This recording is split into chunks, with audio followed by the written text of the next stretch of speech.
बिस्मिल्लाहिर्रहमानिर्रहीम। जब हजरत आदम अलैहिस्सलाम ने अम्मा हव्वा अलैहिस्सलाम के कायल करने पर ममनुआ जन्नती फल खा लिया तो उसका लुकमा अभी पेट तक ना पहुंचा था कि जन्नती लिबास उतार दिया गया। हजरत जिब्राईल अलैहिस्सलाम ने आगे बढ़कर सर से ताजे इज्जत उतार लिया। हजरत मीकाईल अलैहिस्सलाम ने पेशानी से निशानो वक़ार उतारा और हजरत जिब्राईल अलैहिस्सलाम को फिलफौर उनकी खिदमत से हटा लिया गया और फरिश्तों को हुक्म हुआ कि दोनों को मेरे कुर्बो जवार से निकाल दिया जाए। आदम व हव्वा अलैहिस्सलाम ने जो खुद को बरहना देखा तो फरते नदामत से भागने लगे। जिस दरख्त के पास छुपने के लिए जाते वो दरख्त उनसे अलग हो जाता। बिलाखिर हजरत आदम अलैहिस्सलाम के बाल अनाब के दरख्त की शाखों से उलझ गए। आपके दिल में फौरन ख्याल आया कि मैं अताबे इलाही में जकड़ा गया हूँ। आप अलैहिस्सलाम ने दरख्त से फरमाया, मुझे छोड़ दे। दरख्त ने कहा, मुझे इसी बात का हुक्म दिया गया है। अगर खिलाफे वर्दी करूंगा तो मेरी कैफियत भी आपकी तरह होगी। उस वक्त हजरत आदम अलैहिस्सलाम की जुबान से अल अमा के अल्फाज निकले। खताबे बारी ताला हुआ, ए आदम, मुझसे भागकर कहाँ जाना चाहते हो? आप अलैहिस्सलाम ने सर झुकाया और कहा, या इलाहुल आलमीन, मैं तुझसे भागता नहीं हूँ बल्कि शर्मो नदामत की वजह से छुपना चाहता हूँ। फिर इरशाद हुआ, ए आदम, किस जगह हो?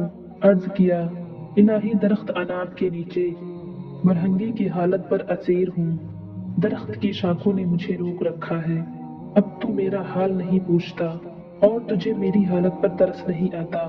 फरमाने इलाही हुआ, ए आदम, तुम्हारी ये परेशानी तुम्हारे अमाल का नतीजा है। उसके बाद हजरत जिब्राईल अलैहिस्सलाम आगे बढ़े ताकि आदम व हव्वा अलैहिस्सलाम को जन्नत से निकाल दें।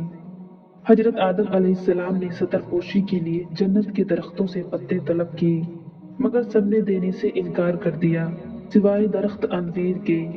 बाज़ों ने जैतून व खजूर वगैरह भी लिखा है। फिर अम्मा हव्वा को मुखातिब करते हुए इरशाद हुआ, ए हव्वा, क्या सबब है कि तुम खुद भी गुमराह हुई और आदम को भी वरगलाया? अपने और आदम की बरहंगी का सबब बनी। हव्वा ने अर्ज किया, ये बात मेरे तसव्वुर में भी नहीं थी कि कोई तेरे नाम की झूठी कसम भी ले लेगा।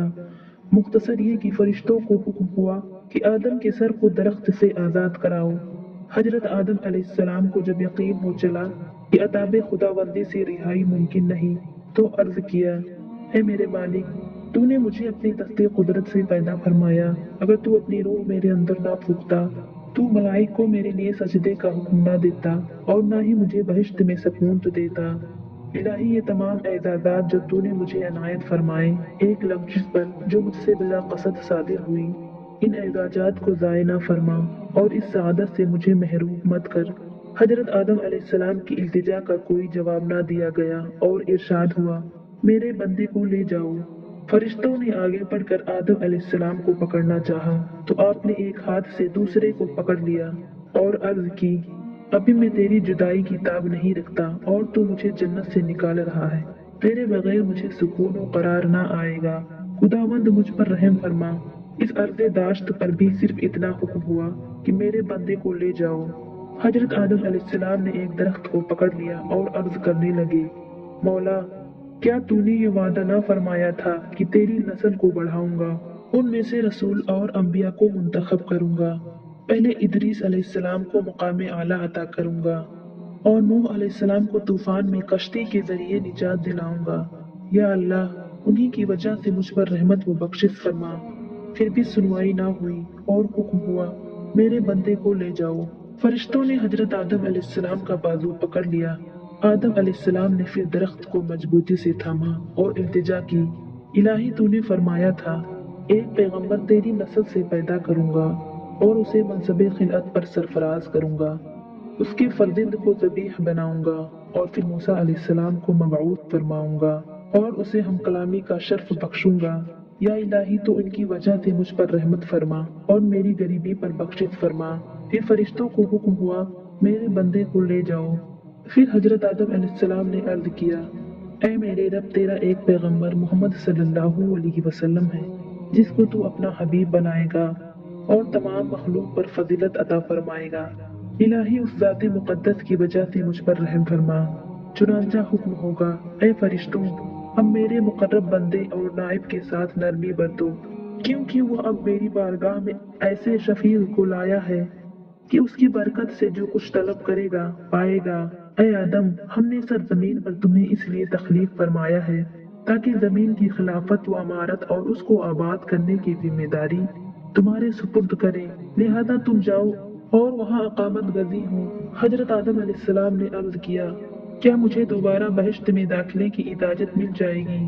چنانچہ قرآن پاک کی سورہ بقرہ میں کچھ یوں ارشاد ہے، پھر شیطان نے انہیں اس جگہ سے ہلا دیا اور انہیں اس راحت کے مقام سے جہاں وہ تھے الگ کر دیا، اور ہم نے حکم دیا کہ تم نیچے اتر جاؤ، تم ایک دوسرے کے دشمن رہو گے، اب تمہارے لیے زمین میں ہی معینہ مدت تک جائے قرار ہے اور نفع اٹھانا مقدر کر دیا گیا ہے۔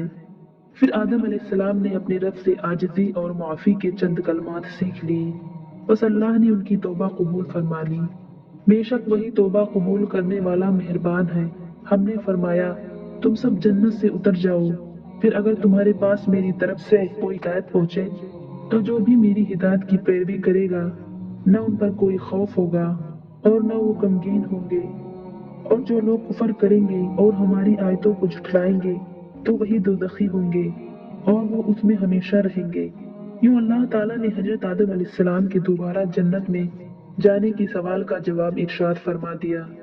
پھر حضرت جبرائیل علیہ السلام کی قیادت میں آدم و حوا علیہ السلام روانہ ہوئے۔ آپ علیہ السلام نے جبرائیل سے پوچھا، مجھے کہاں لے جا رہے ہو؟ جبرائیل علیہ السلام نے کہا، جہاں یعنی جس مٹی سے آپ پیدا ہوئے تھے۔ پوچھا، عارضی یا مستقل؟ جبرائیل علیہ السلام نے کہا، یہ بات میرے علم میں نہیں ہے۔ پوچھا، وہاں میرا رفیق تنہائی کون ہوگا؟ کہا، وہی جس کے کہنے پر آپ علیہ السلام نے پھل کھایا تھا۔ پھر ایک قافلہ یکے بعد دیگرے زمین پر اترا۔ حضرت ابن عباس رضی اللہ تعالی عنہما فرماتے ہیں، حضرت آدم علیہ السلام کو مکہ اور طائف کے درمیان دہنا کے مقام پر اتارا گیا۔ ابن ابی حاتم اور حضرت حسن بصری علیہ الرحمہ فرماتے ہیں کہ آپ کو ہند میں، حضرت حوا علیہ السلام کو شہر جدہ میں، ابلیس کو بصرہ میں اور صاف کو اصفہاں میں اتارا گیا۔ تاہم جگہوں کے بارے میں مختلف روایات ملتی ہیں۔ بہرحال جب حضرت جبرائیل علیہ السلام حضرت آدم علیہ السلام کو چھوڑ کر واپس چل دیے، آپ نے کثرت سے گریہ وزاری کی۔ اللہ تعالیٰ نے زمین کے جانوروں کو حضرت آدم علیہ السلام کی عیادت کا حکم فرمایا۔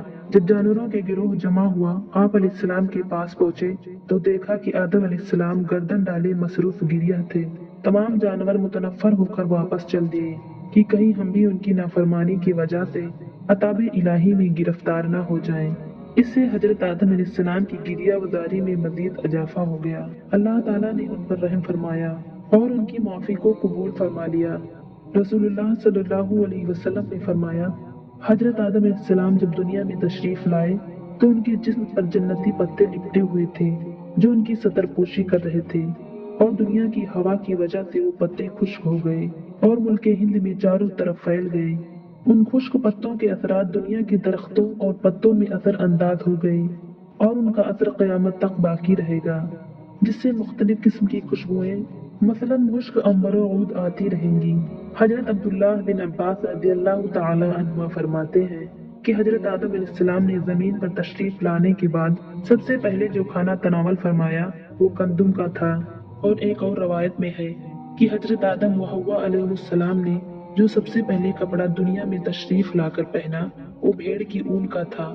آپ علیہ السلام نے اون کو کاٹا اور پھر اسے کاتا اور اپنے لیے جبہ تیار کیا، اور حضرت حوا علیہ السلام کے لیے قمیض اور چادر تیار کی۔ دعا ہے اللہ کریم ان کے ذکر خیر کے سبب ہماری بے حساب مغفرت فرما، آمین۔